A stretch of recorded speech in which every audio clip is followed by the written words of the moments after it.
Hey, Tom. Hey there. Hi. Let me run and get some water. I'll be right back. Yeah, of course. Okay, we will, I'm sure, have a few people continuing to join us over the next few minutes, but for those of you who are actually here on time, thank you very much for joining us. If you don't know me already, I'm Tom Benton. I'm one of the advisory council members for Indivisible Sonoma County, and we have guest speaker Nancy Latham tonight. Before I introduce Nancy and we get into her presentation, I'm going to run you through a couple of polls just to kind of warm you up for the topic of thinking and talking about the filibuster, and also just for a little bit of fun as we're waiting for a couple of other people to arrive. So, so here's the first question, which is about where the filibuster comes from or when it originated. And I'll post that up and give you a minute to give it your best guess.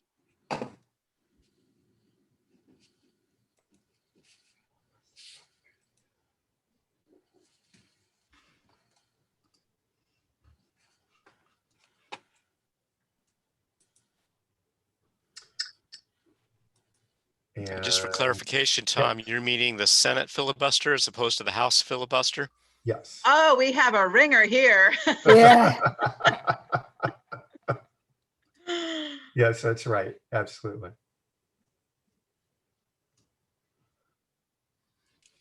And folks seem to know their way around this pretty well. I'll leave it up for a minute more for anybody who still wants to vote. Looks like we've got 7 folks who have weighed in so far.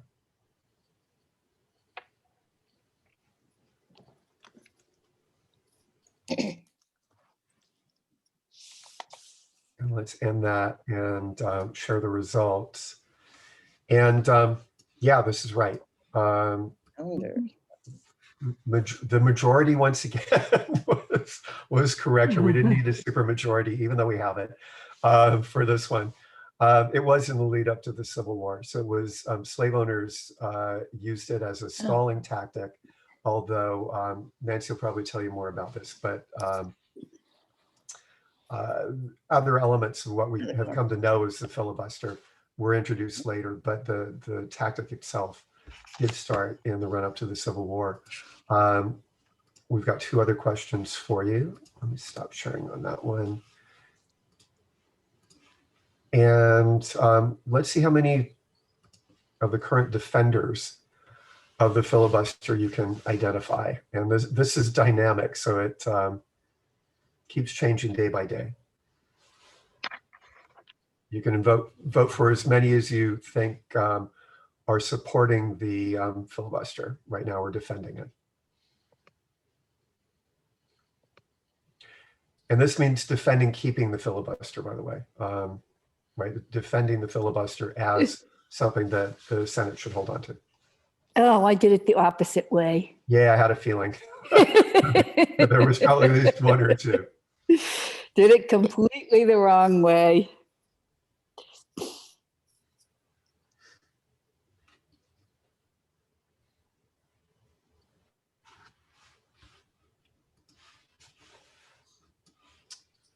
And we'll give you just a moment more.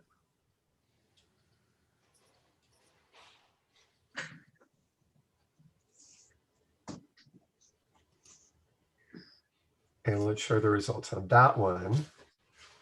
And Manchin and McConnell, yeah, are absolutely known for staunch defense of the filibuster, although, and Nancy, you may talk about this a little bit more, Joe Manchin just started to open the door a little bit in the last 24 hours. Sure did. Yeah, Feinstein, Sinema, and Joe Biden. So we've only got 50% guessing Joe Biden, but Biden currently is still supporting the filibuster, still wants to keep it in place. Wow. Yeah, so a little bit of work to do there. And of course, if we're going to ask you that question, we have to ask you who's in favor of actually getting rid of the filibuster. Now I can do it the right way. The other one is just practice.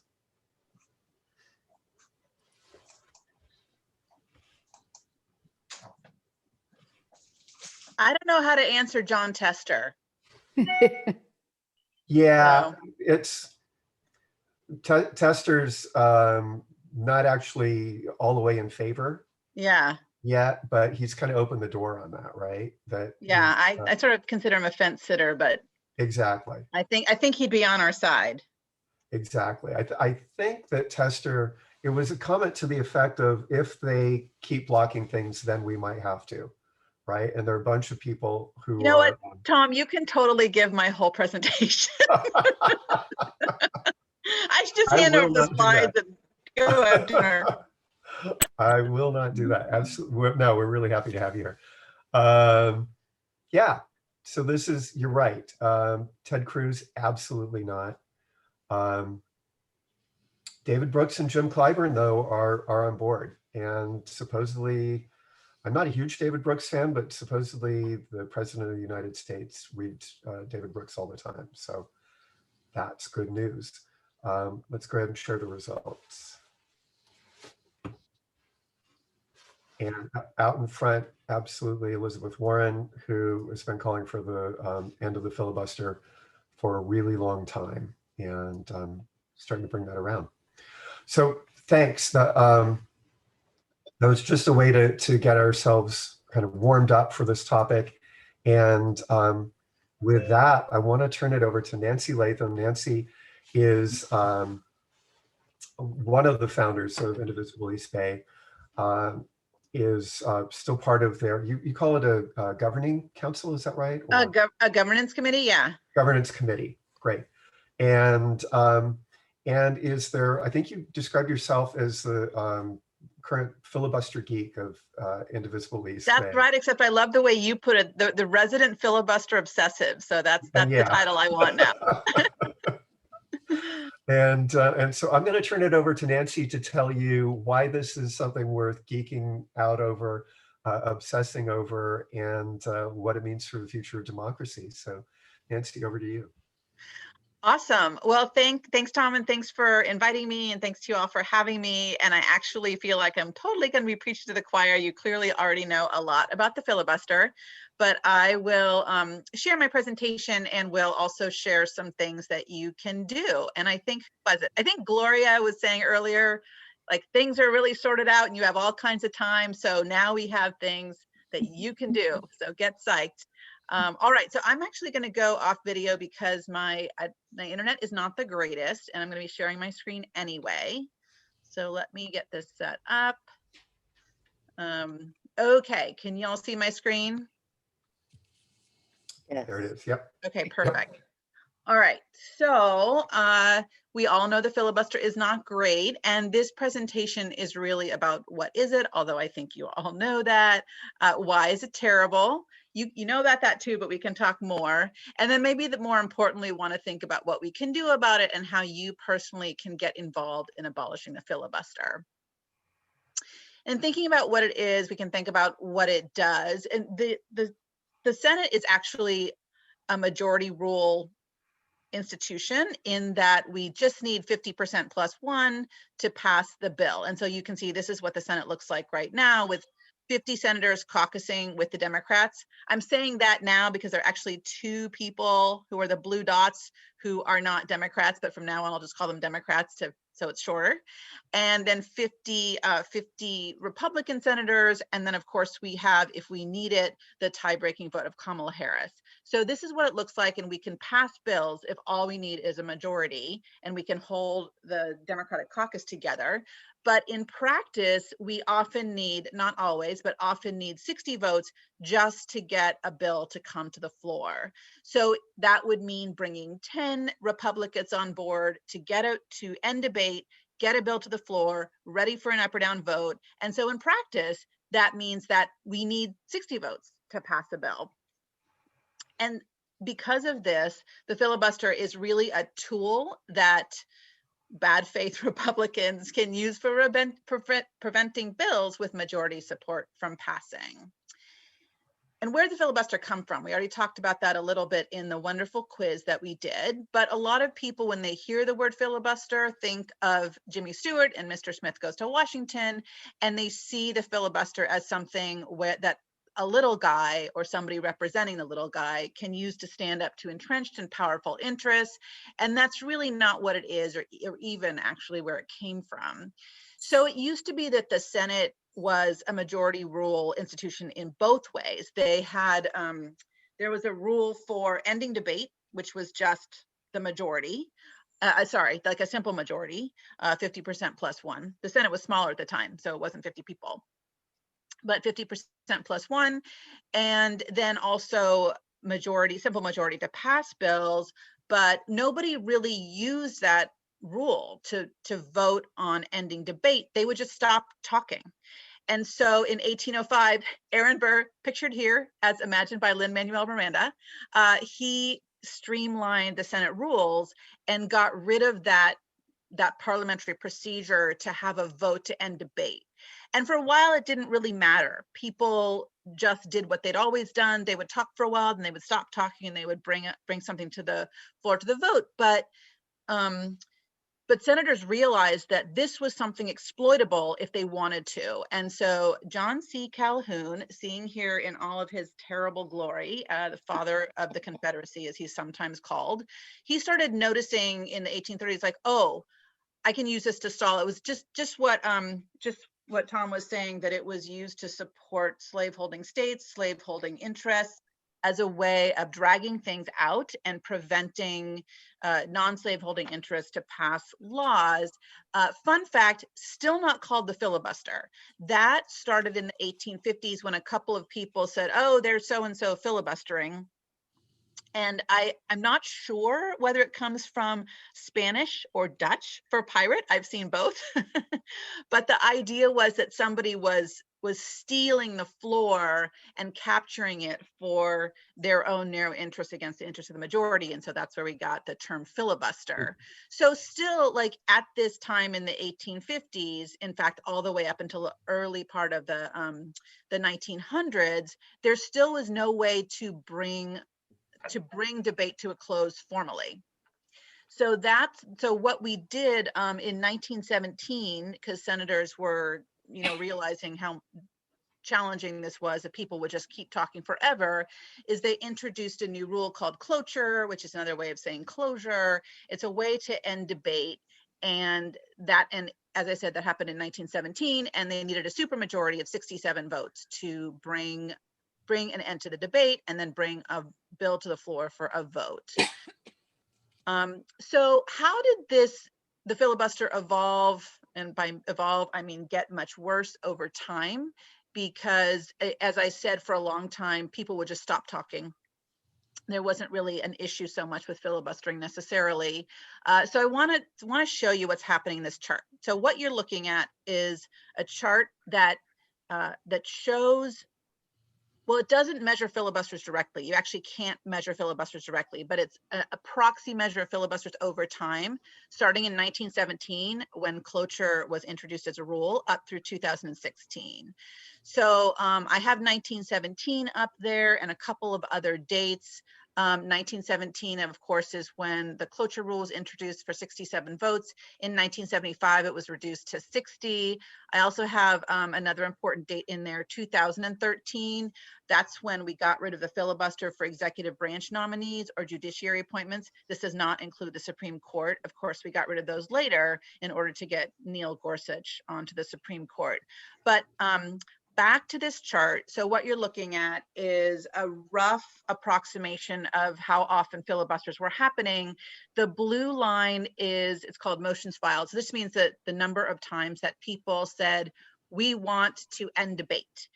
We want to have a vote to end debate, bring debate to a close, bring a bill to the floor. And then the orange line, lower than the blue line, is the number of votes they actually had. And the gray line is the number of times they actually reached the threshold, which was either 67 or 60, and got a bill to the floor for a vote. But one of the things that you can see on here is that the line is really low. It's it's close to zero for a very long time. It starts creeping up in the 1960s. And the reason that it creeped up was that Southern Democrats were filibustering anti-lynching laws, other civil rights laws. And so the filibuster was continuing its racist history so ignominious and racist history. And then, so you see some creeping up in the 60s, and then you see it bounce up again. And around 1975, it starts going up. There's another peak before that. And I don't know why that is, but maybe Tom can tell you. But I do know that what happened starting in the beginning of the 1980s, I have Newt Gingrich here. It wasn't Newt Gingrich in particular necessarily, and he wasn't even in the Senate, he was in the House, but what he represents is a period in history when Republicans started playing just this incredible hardball. Sometimes it's called congressional hardball, sometimes legislative hardball, sometimes constitutional hardball, but the idea is that they saw what their job was in politics to put the kibosh on absolutely anything that the Democrats wanted to do. And bipartisanship was really frowned upon, and there was an evolution in the way the Republicans were acting. And so they just wanted to make sure that Democrats, whenever they were up for office, whenever they were up for election next, they lost their vote. And one of the things they couldn't say is that they had been working on bipartisan cooperation with the Republicans. So this is sort of the beginning of an era where it just kept climbing up and up. It takes another spike upward in the Obama era. And this is because, really similarly to this hardball that Newt Gingrich had really introduced and honed with his Republican colleagues, McConnell really wanted to make absolutely sure that everything that was on the Obama and Democrats' agenda was a failure. So you can see there's a huge spike. Then there's a bit of a drop when there was no longer a filibuster for executive branch nominees and judiciary appointments, but you can see, again, there were a lot after Obama got into office. So this is where we are today in the filibuster. Oh, sorry, was there a question? Oh, maybe not. Okay, I thought I heard somebody asking a question. Tom, shout at me if there's a question to be had. And okay. I will obviously, we can have Q&A, and mostly it'll be, I think, strategizing about what to do. I think a lot of you know all of this, but continuing on about how terrible the filibuster is, it works as a minority veto. So back to this chart where we can see you only need 51 votes to pass a bill, but you need 60 votes to bring the bill to the floor. And this is a minority veto in a number of ways. So one is that you can see that even with it's a slim minority, but it's, essentially 50 votes that the Republicans have versus 51 that the Democrats have in a pinch, that minority of 50 can overcome the will of the majority. And it's not only a minority in terms of the Senate seats, it's a huge minority in terms of the population. So even though the Senate is split half and half, you can see that the population represented by those 50 senators is way higher than the population represented by the Republican senators. So the Democrats have, 180, approximately 0.6 million people. They're representing 56.5% of the population versus 139 million represented by 50 Republican senators, 43.5% of the population. And more broadly, we can think of the minority veto that the Republicans have with the filibuster is that there is, a shrinking white conservative minority in these small states that are wielding a veto over an increasingly diverse and progressive and urban majority. And so with this minority veto that the Republicans are wielding, the majority is really silenced. There are all kinds of things that the majority wants, even a majority sometimes of Republican voters, not the elite, but the Republican voters. Like the For the People Act, a majority of people want that. They want the wealth tax. They want DC statehood, Medicare for all, $15 minimum wage, Green New Deal, universal child care. And yet with the minority veto that the filibuster represents, all of those are vetoed essentially. And this is not what democracy looks like, as you can see. So what can we do about it? So the Senate can abolish the filibuster with a simple majority vote, and our opportunity may come with the Senate One bill For the People Act. And we'll talk a little bit more about that in a second. And then we need every last Democratic senator to vote to abolish the filibuster. And there are three big holdouts, or maybe some more holdouts. We just talked about this, but the three really loud holdouts are Manchin, Sinema, and Feinstein. And as activists, we can push all of our senators. So, you know, there are Indivisible chapters and other people all over the country who can push their senators to vote to abolish. And as Californians, we can focus on Dianne Feinstein.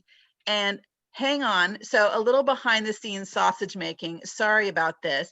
I was just telling Tom when I'll go back on video for just a second. I was telling Tom before the rest of you joined that somehow there are two versions of this presentation, because 15 minutes before I came on, I found that somebody else had deleted three of my slides, and I think I opened not a non-updated slide, and I had added some slides for you. So hang on just one second, and I'm gonna go get the version that has the special slides that I added for you all. So hang on one second.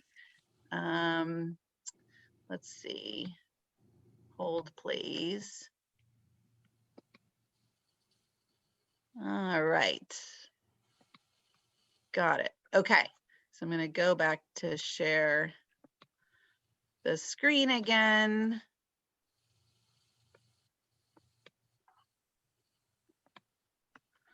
All right. So we'll skip. Oops. Sorry. Dang it. Wrong button. Sorry about that. All right, so we already did this, and but what I wanted to talk about is that we have so many reasons for hope. And again, Tom alluded to some of these.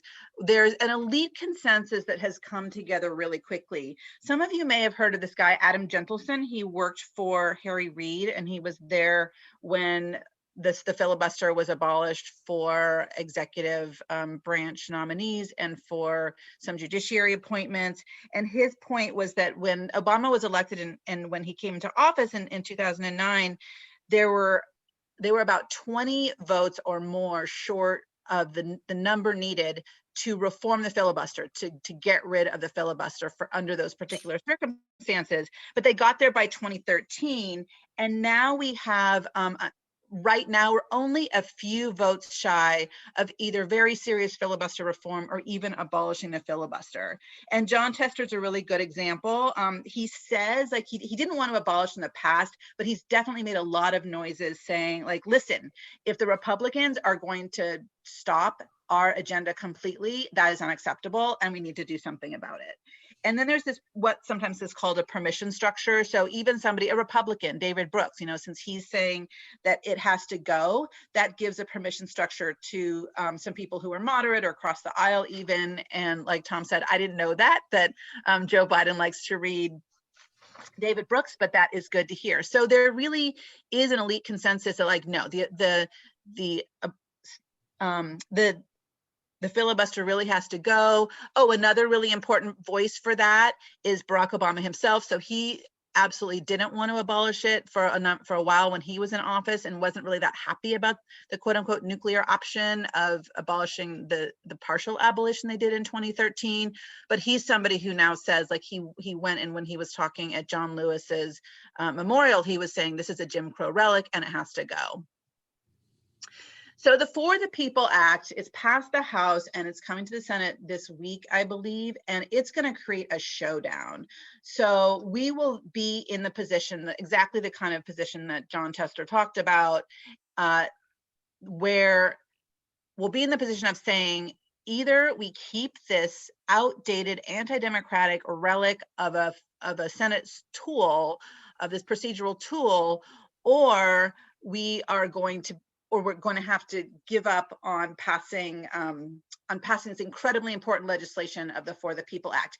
And this is do or die legislation. If we don't pass the For the People Act, we are going to be shut out of power for a decade or longer. Because if we don't pass it, like, one big reason, there are many reasons that we should pass it, but one of the reasons is that it includes outlawing of gerrymandering. So there are states all over the country, of course, they are, with the new census data, they're going to be creating new lines for new congressional lines. And the people who are looking at the math and the maps, they're saying that with just gerrymandering alone, no other changes, votes exactly as they are, the House can pick up 5 seats.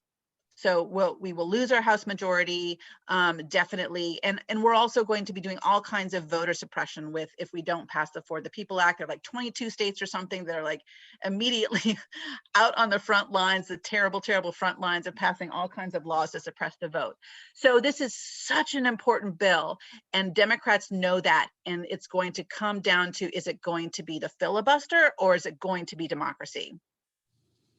And Feinstein, we know that she has really been firm about saying she's against getting rid of the filibuster, but she resisted like crazy this nuclear option in 2013, but came around because the Republicans were resisting getting the executive branch appointees into office. They were resisting the judicial nominees, and realized they really had no choice, had to have this nuclear option for the reform of the filibuster.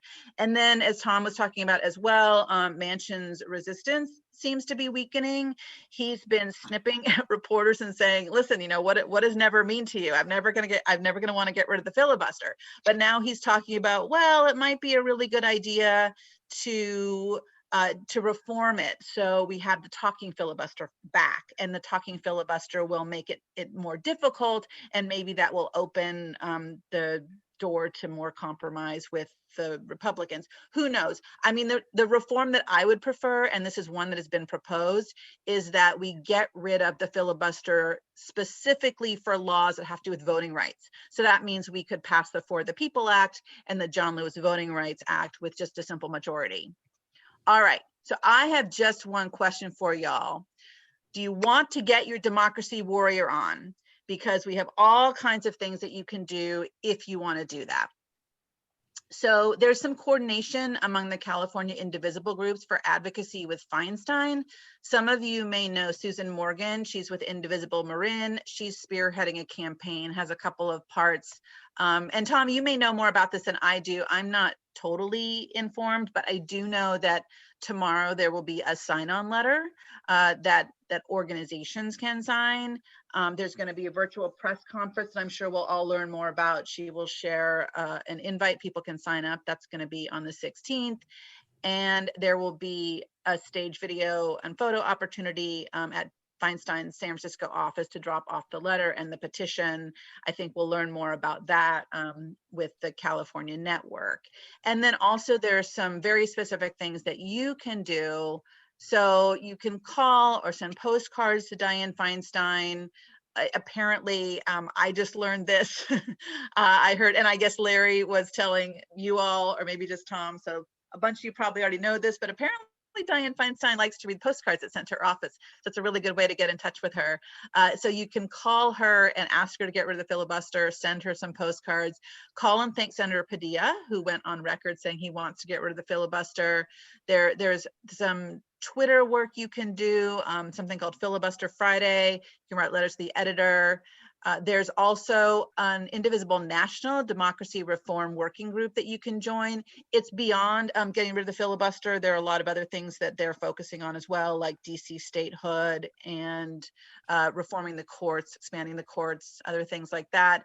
I've also started a filibuster abolition toolkit, which anybody is welcome to help out on. We especially want people to create senator profiles. So let's say you want to work, I mean, a lot of people might want to work on Feinstein because she's close by, but you could pick any senator and find out like what are some next steps in terms of advocacy to do with that senator, so that people in that state would have a ready-made toolkit for how to work with their particular senator. And then I also have this link that I want to share, and I'm going to just grab it. To Democracy Saving Resources, and this has links to all of the things that I was just talking about. I'm gonna stop sharing here so I can get back to the chat. So all the things that I was talking about on that slide where it said, what can you do? There are links to all of those things in the Google Doc that I just dropped into the chat there. And that's really it. I just want to make sure that as many people as possible are doing this work, especially the postcard is so easy. So hopefully every single person on this Zoom can send a postcard and find at least one other person to send a postcard. But there are all kinds of things you can do. You know, if you want to tweet, I'm not huge on Twitter. I always forget about Filibuster Friday, but you know, calling as much as possible and sharing every single one of these resources with all of your friends, because they're some very quick actions to take.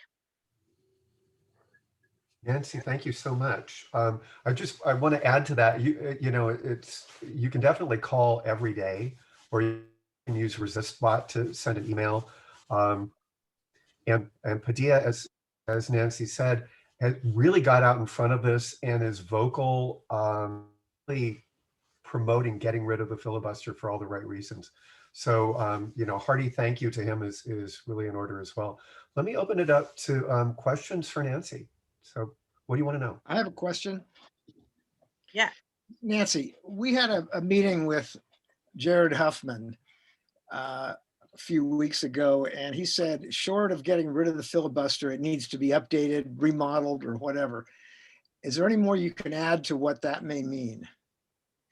Yeah, and Tom, I'll depend on you too as a fellow filibuster geek, but there are a whole bunch of reforms that are suggested. So like you know, as I mentioned, Manchin was talking about, let's bring back the talking filibuster. So that's one suggestion. And then, as I said, my favorite right now is to abolish it specifically for bills having to do with voting rights.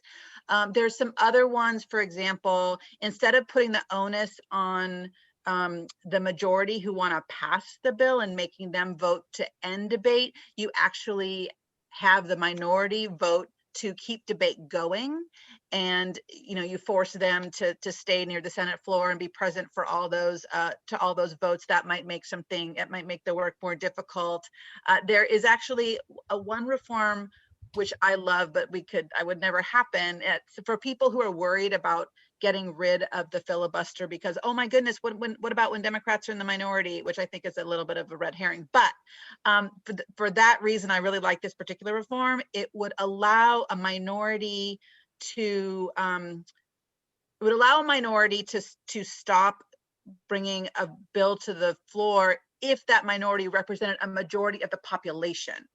So that could be pretty cool and could work in for the Democrats' advantage. But if you take a look at what I dropped into the chat and you click on the link for the filibuster toolkit, there's a table that shows a whole bunch of alternative reform suggestions, and so you can find more in there. And Tom, I don't know, you may have some to add. Do you have any favorite reforms? Yeah, I just popped a short piece by Josh Marshall at Talking Points memo from a day or two ago on filibuster reform into the chat. If people are interested in that, it's a 1 or 2 minute read. Cool. I think a couple of the things that Josh points out are that the way that the filibuster is constructed right now, which happened really in the 1970s when they tried to speed it up because they had such a heavier legislative load in those days. I mean, one of the problems with the filibuster is that you don't have to really.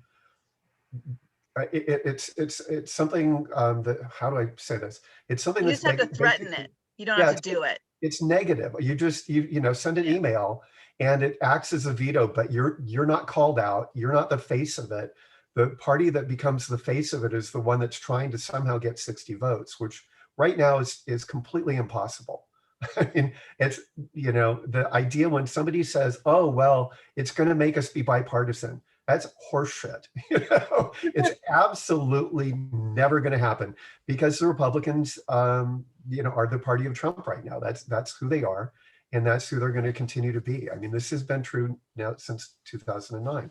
So, so part of the issue is that if you're going to reform it, it's got to be some way that actually makes the ones that are obstructing it the poster kids for what's going on.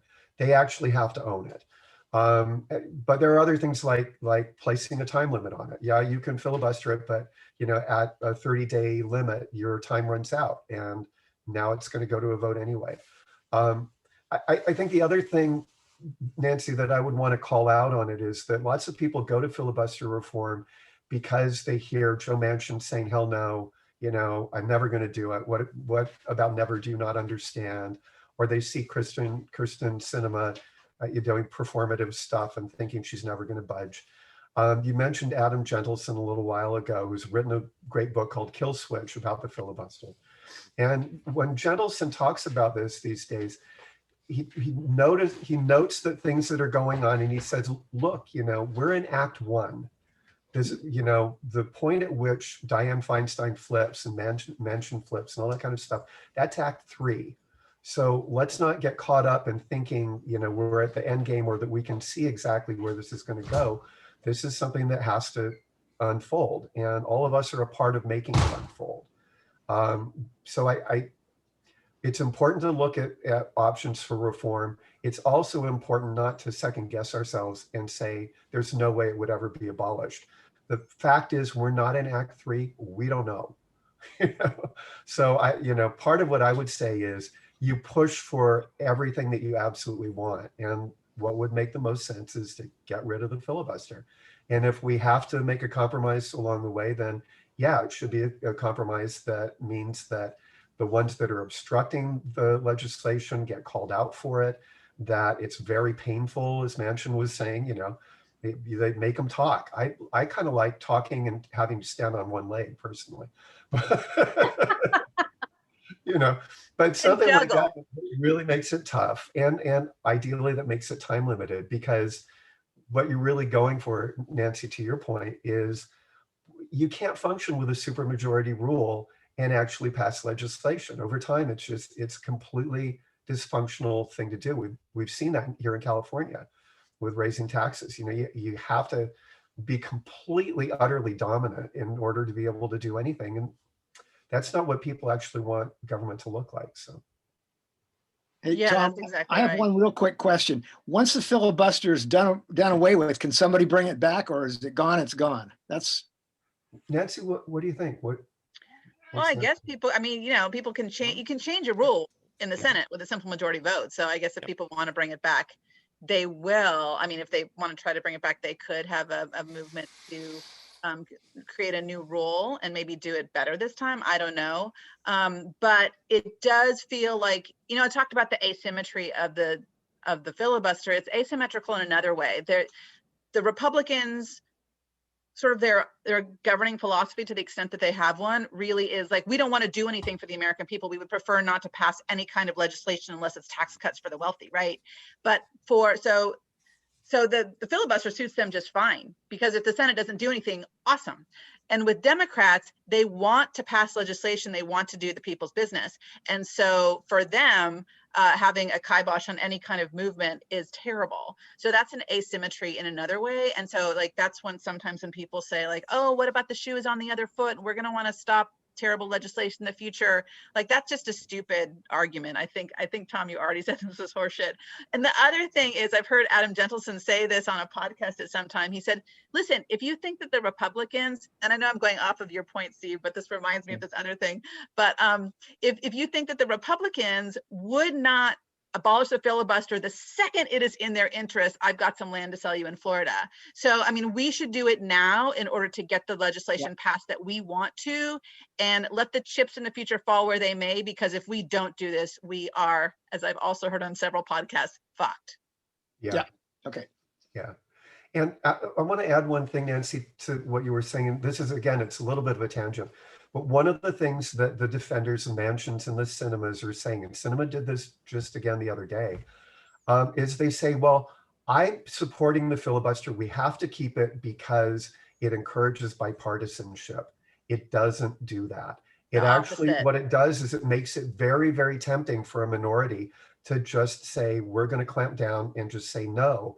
And the dynamic, it's not just that saying no allows to keep something from happening. What we saw in the Republican playbook starting in 2009 was that Democrats, as Nancy was saying, their brand is, we're going to pass stuff that makes things better.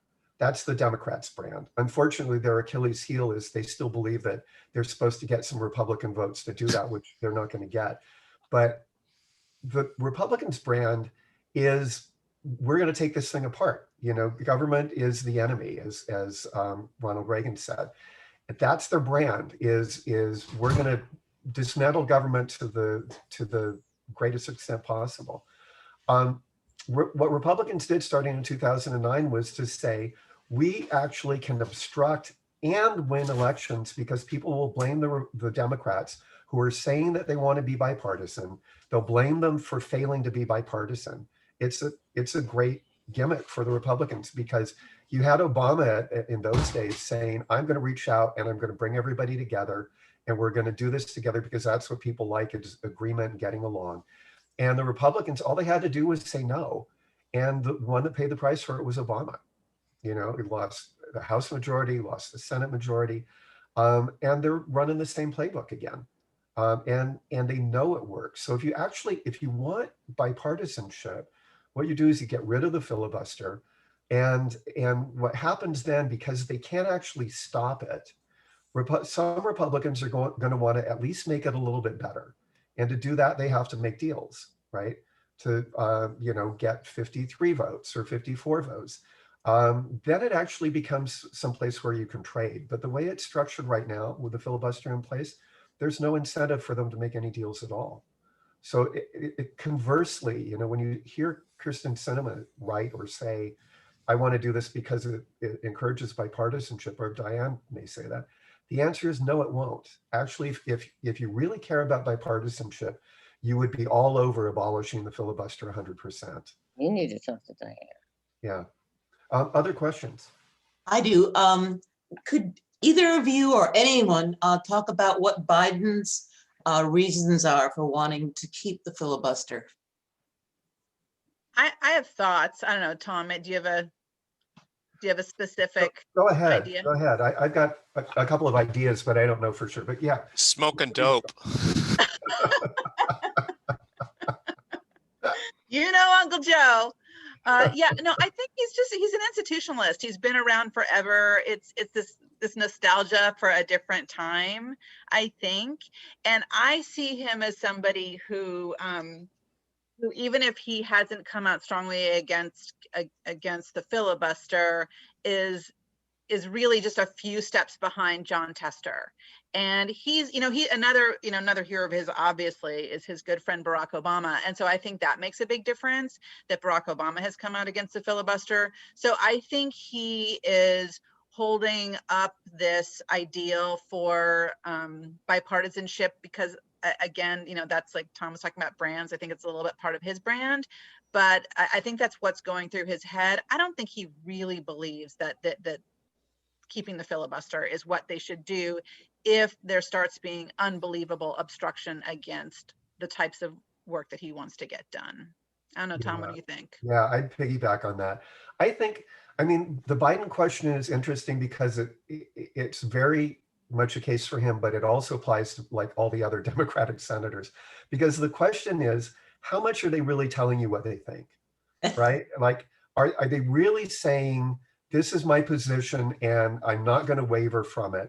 I mean, there's a great thread today in Twitter about somebody taking apart Manchin's vote on COVID relief, and then going on, 3 or 4 talk shows yesterday, and all of a sudden raising the possibility that maybe the filibuster actually needs to be reformed. It opens the door to that in a very deliberate way, after he's just made himself look like he can get along with Republicans, and asking, how calculated is this guy? I mean, was this a total setup to make himself look like he can reach across the aisle? But now he's going to start, he gets the Republicans praising him and then starts to, chip away at the filibuster. So I think the answer broadly is, it's hard for us to really know, or a Padilla who is, absolutely out there and is telling you what's on their mind. A lot of the other folks, we don't really know. And with Biden, yes, Nancy is a traditionalist. But he can be pushed. Yeah, sorry, go ahead. But he can be pushed, and we need to push him the way that we were not able to with Obama because there was the obstruction of a Republican majority. We need to push Biden hard. Exactly. And what we just saw is that Biden came into office saying unity, and he just passed COVID relief, or he hasn't signed it yet, but it's gone back to the House. I mean, this is a huge deal, and Obama took months and months and months of listening to Republicans and, you know, getting their amendments and all that kind of stuff, only for the ACA, only to find out that in the end he got 0 Republican votes, and what they were really doing was stalling. And Yes. Biden, if Biden was a clueless traditionalist, he would still be trying to talk to Republicans and having them over for tea and stuff.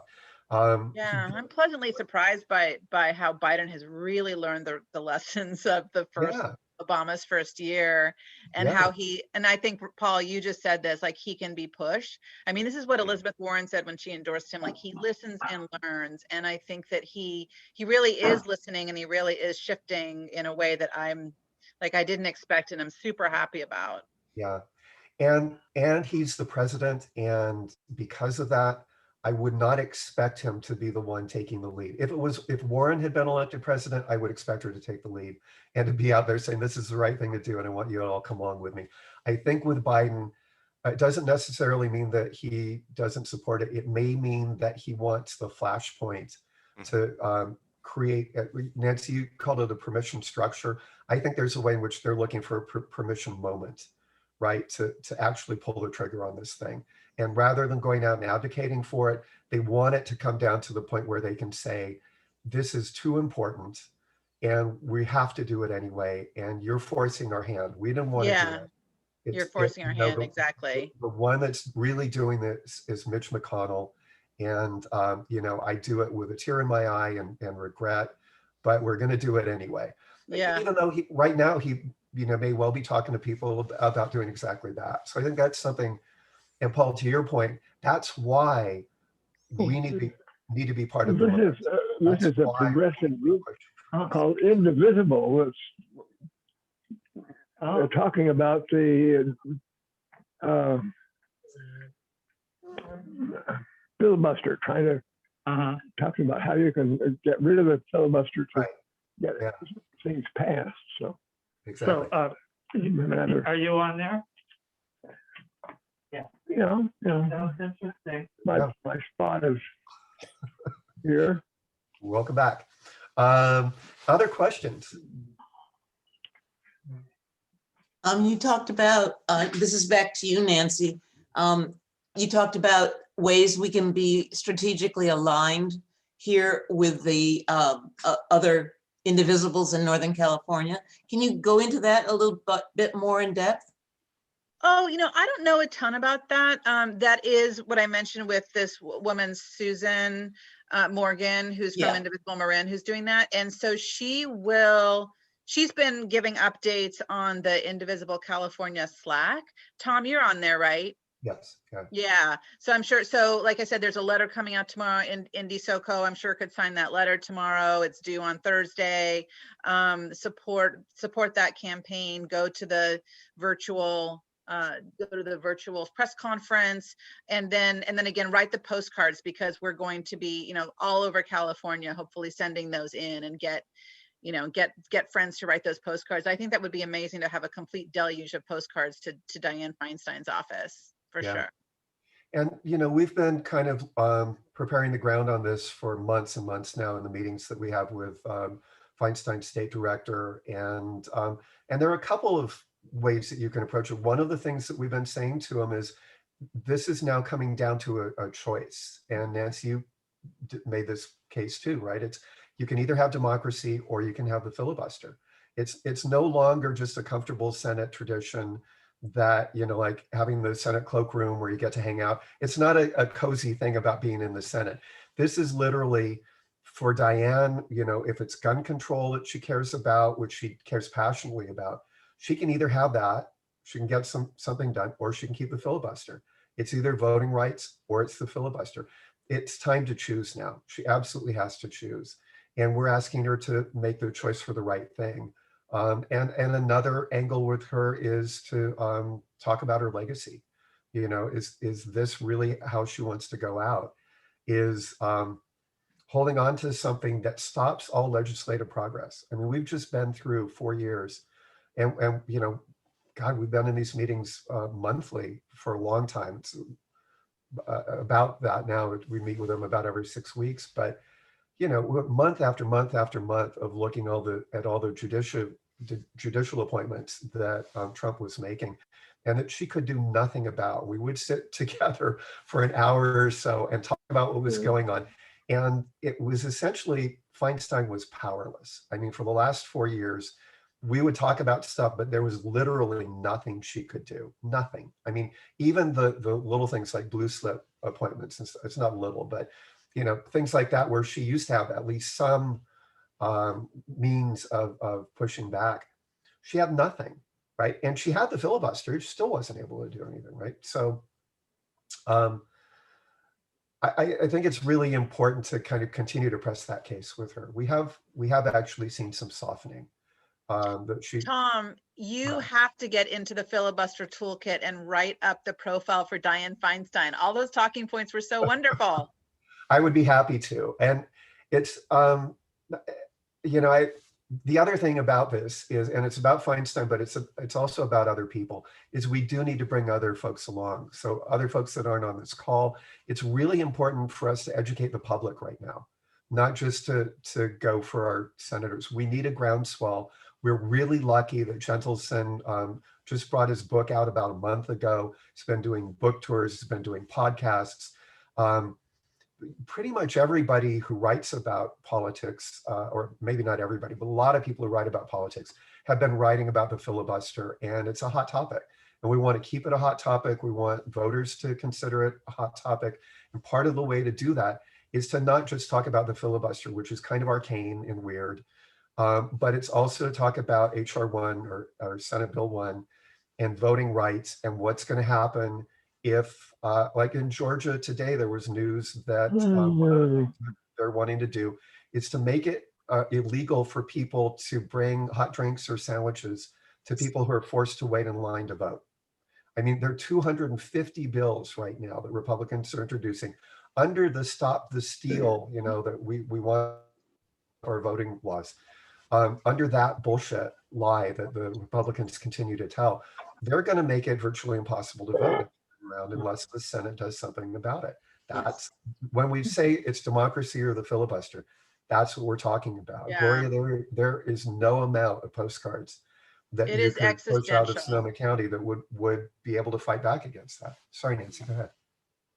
Tom, I wanted to ask you something about when you were talking about the judicial powerlessness of Feinstein because of the filibuster. How could she have made a difference in those appointments if the filibuster was gone? Is it just because it would have been 50-50? No, so actually part of the reason she couldn't do anything about the judicial appointments was because they had already gotten rid of the filibuster for judicial appointments, as Nancy had said. So she didn't, there was nothing she could do about that. And Nancy, this goes back to the issue that you mentioned of people saying, well, the Democrats need to keep the filibuster for when they're out of power again. But the fact is, the Republicans don't actually want to pass a lot of laws. They want to dismantle things. So when you look at it, that's part of the asymmetry that Nancy was talking about, is that you would think that the Democrats might want to hold on to the filibuster for when they're in the minority again. But the fact is, they won't be able to do anything with it. And the majority at that point could get rid of the filibuster if it was inconvenient to them. And And we're just hastening getting to the minority if we don't pass the For the People Act. We have a shot at staying in the majority if we end some voter suppression. Yeah, and as you said, we're looking at a decade or more. I mean, we're dealing with a party that mounted an armed insurrection to try to overthrow the results of the presidential election. That's what they did. And they're still defending it, and they're getting away with it. So I saw today a thread about the Chamber of Commerce, which had said we shouldn't fund the people that were in Congress. We should stop sending money to the people in Congress who supported nullifying the results of the election. Well, Chamber of Commerce has changed their mind. Now it's okay to send those people money again.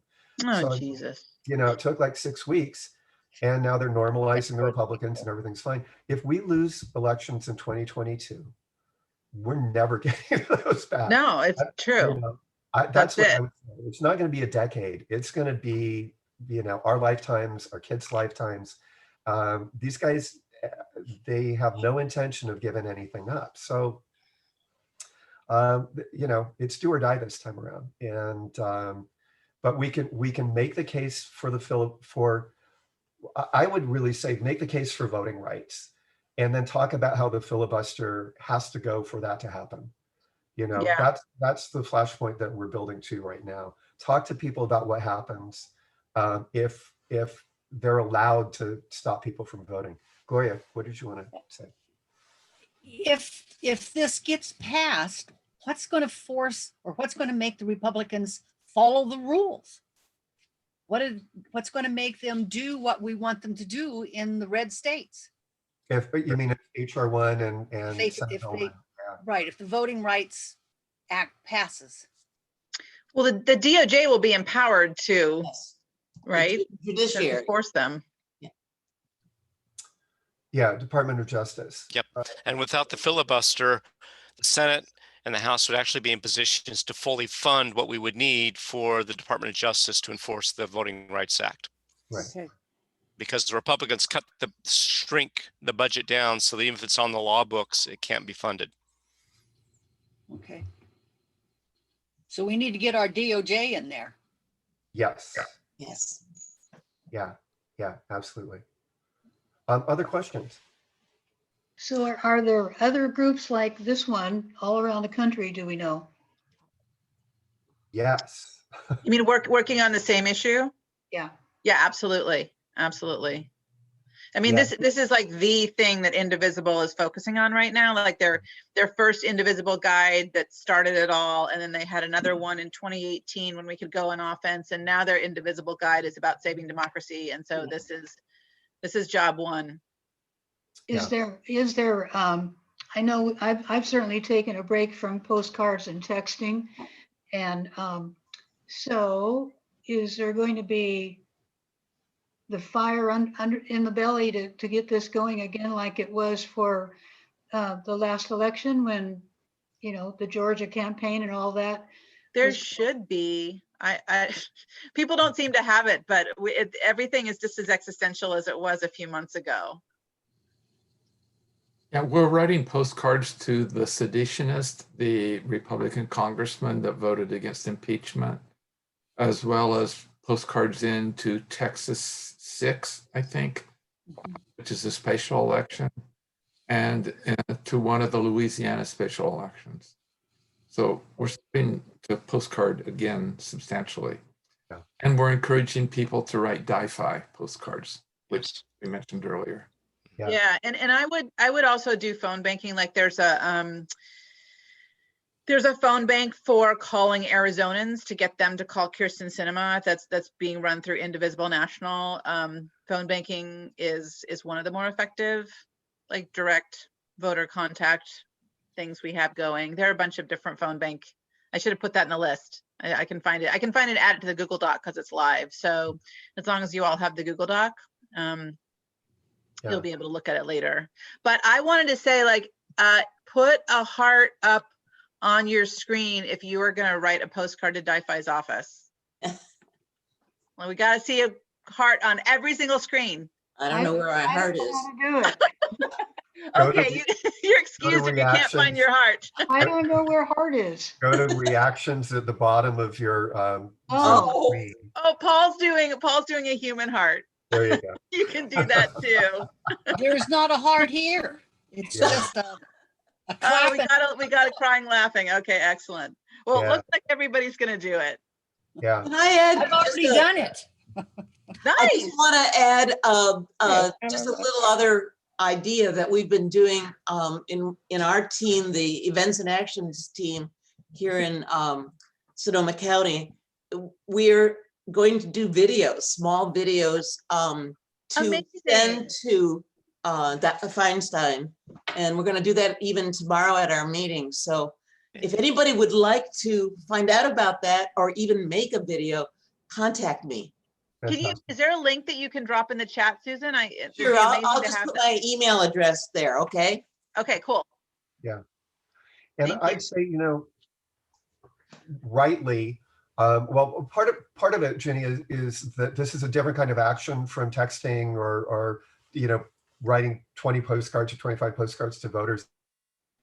That what will really make a difference is just the short phone call every morning to Dianne Feinstein's office, or going on Resist Bot and sending a quick email. I mean, it's a 5-minute thing a day. It's more like brushing your teeth than it is like undertaking a campaign. But if we do that relentlessly, it helps build that momentum. And the other thing is, we're really used to like going at specifically at voters out of district or at our elected officials. But you can also think about just talking to people that you know and building awareness around this. And you don't have to give them the full rundown that Nancy did for the filibuster, because that may be too esoteric to them. The crazy thing about where the filibuster kind of stands in terms of the Senate right now is it's the thing that's causing gridlock. So if there is something that matters to a friend of yours, whether it's climate change, or it's voting rights, or it's gun reform, or it's racial justice, or it's Medicare for all, or just preserving the ACA, or whatever it might be, any of those things is going to be blocked. If Nancy, your slide went right to this point. They're all going to be vetoed. Pretty much anything that you want that's progressive, that would need to go through Congress and be signed into law, the filibuster right now is going to shut it down. So that's the story. Is it, what is it that you care about? Did you know that the Senate right now, the way the rules are set up, it's designed for gridlock, and there are senators who are unwilling to get rid of the gridlock, and one of your senators is one of those people. I mean, it's a pretty simple story to tell, and you can go right to whatever it is they care about. I mean, because whatever it is, I guarantee you, it's on the chopping block.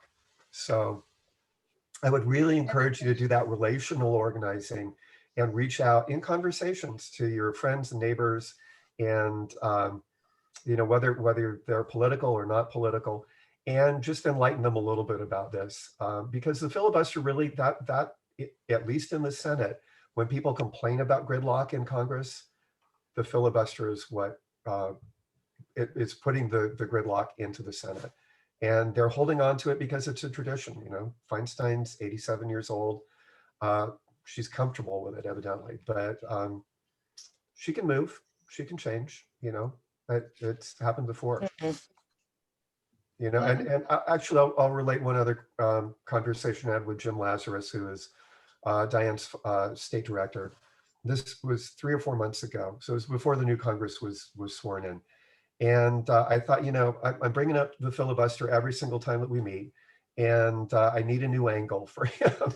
So I said, Jim, I was doing a little bit of research, and if we look back a couple of decades, it's interesting to me that Feinstein, who's very supportive of the gay community, at one point was a defender, was unwilling to get rid of the Defense of Marriage Act. She actively was resistant to equal rights for gay and lesbian and bisexual folks. And but she changed over time. So it's interesting to me that she had a very set position, and she was able to move on that. And how does that apply to where she is now in the filibuster? And Jim actually, that kind of opened the door for him a little bit, because he said, well, that's interesting that you should bring that up, because she, in fact, married a lesbian couple when she was mayor of San Francisco. But, when she was in the Senate, she was opposed to it because, she was kind of following the will of the people. And what Jim said to me at that point was really instructive. He said, it's not that uncommon for them to be kind of behind the game. It's the public lots of times that's out in front.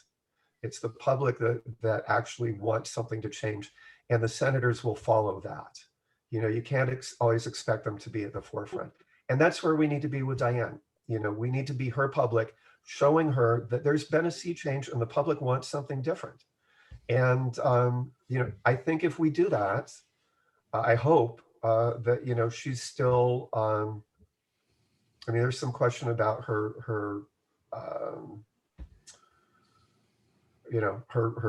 ability at this point in her life to be fully responsive to things. But I think, you know, to the extent that she's able to do that, I think we've got a really good chance with her. So. And I want to point out that a year or so ago, there was some bill that was popular up north that we were all behind. She was getting a lot of pushback from the people like in Orange County and stuff. And it could very well be that she's still getting pushback from them on the filibuster issue. So we just have to overwhelm them. Yeah. And, you know, we're just, you know, not a huge county, not a ton of people here. But to Nancy's point, this is happening all over the country. So, you know, we don't have to do it ourselves. What we can do is make as much noise about this as we can. Link to Susan and Nancy and others who are doing the same thing. Nancy, I sit in from time to time on Amelia's calls with your Feinstein team, with IAB's Feinstein team as well. And, you know, continue to network and continue to do this as one movement. And now is really the time to do it. HR 1 is in the works. Senate Bill 1 is in the works. These are the critical bills. And we need to show as much support for those as possible. You can think of it as kind of a 1-2 punch, you know, support those, ask for them to pass them, and then let them know, you know, that you're aware that they actually won't be passed if they also allow the filibuster to stay in place. It's time for a hard choice. I want to say, Tom and Nancy, thank you. You really, you know, gave me a lot of information I didn't know. I have another question. Is it possible that Gloria, for instance, can we contact the people that wrote all the postcards in Sonoma County? You know, I'd be willing to make some local calls and, you know, make a little bullet point, you know, of what we've discussed here to see if we can get more of our postcard writers to call other people locally. Well, I've been out of postcards for several weeks now, but I've been talking with Molly, who has taken my place, and she's doing a great job with our newsletter. If we put bullet points together, we can put it in our newsletter and send it out. I know, but I'm just saying that I'd be willing to make calls. I have the major list, the master list that we have, and some have telephone numbers, some don't, but I'm willing to share it. I'd call. Yeah. Yeah, and I can put together a short script for that as well. I mean, it really, you don't even have to know. I mean, it helps to know why we're doing this, right? That is important. But the key thing is really, what do you care about? You know, write to Diane and say, here's what I care about. And I know that this is never going to get any traction until I see you change your opinion about the filibuster and be willing to either reform or abolish it. And you know, we want to make that case, tell the story. She is a co-sponsor on Senate Bill 1, which is the voting act. Yeah. So she's got a vested interest in getting that stuff passed. That's a great point, Larry. Yeah. And Jim actually a couple of months ago did say, you know, because I said to him, Jim, the Republicans are not going to let anything through. I mean, we know that. You're either going to be able to do this stuff by getting rid of the filibuster, or you're not going to be able to do it at all. And Jim's response at that point was, you know, if that in fact comes to pass, then you know, she may have to change her mind. So there's a crack there. It's up to us to open it up. I have a question. Are the names of those senators who we know are opposed to, who are Democrats, besides Manchin and Feinstein and the senator from Arizona, KS, I call her because I never remember her name. It's not for KISS, but are they on the Google toolkit so that I can contact people I know in other states to contact their senators also? Oh, you know what I can actually add? So Tom tagged me on Twitter, and there's somebody who put a tweet. Oh, wait, sorry, I'm getting unstable. Can you hear me? Yes. Okay. Yeah, there's Tom, I'm sure you know what I'm talking about. There was a tweet where somebody put like the status of every single Democratic senator. So I can add that to the Google Doc so you can see where all these different senators stand. That would be wonderful. Yeah, that would be Great. great. Thank you. Yeah.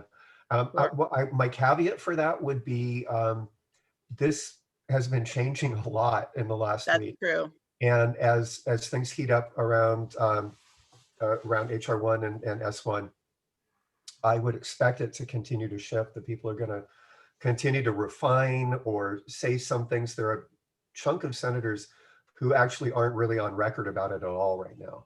Yeah, there were But 16 that on the day she sent that, no statements. yeah, But in that case, you can just encourage people to support abolishing the filibuster, whether they are Or yeah, or just get not. them on Make it record one just- way or the other. yeah. Right. Just Or, make a I mean, neutral statement. we had Klobuchar Mhm. in the quiz earlier. Klobuchar just came out in favor of getting rid of the filibuster, and her co-senator in Minnesota, I think it's Tina Smith, is that right? Did the same like 24 hours later. And, for those, I'm sure it was all of us, we're watching debate after debate after debate. Amy Klobuchar's not your progressive poster child. No. She's the one who her brand is, I'm really pragmatic, and, it's really important to me to get things done. And, I'm not going to push the envelope very much. And so, that's a big move. Yes, it's great to be able to see where they are. And by the time you actually look at that, they may have changed their position. And that's what all the better right now, for I sure. want to thank everybody that's put information out there, because I think that is so important that we pass on this information from tonight, especially about the filibuster, to as many people as we can in our community and, in our families, et cetera. And that is a thing that is changing our world very quickly. Over the last 4 years, people have been pushed to find out what's really happening in our government. And we got to keep on that. Yeah. Exactly. Right. So, yeah, Suki. so Tom, we're recording this.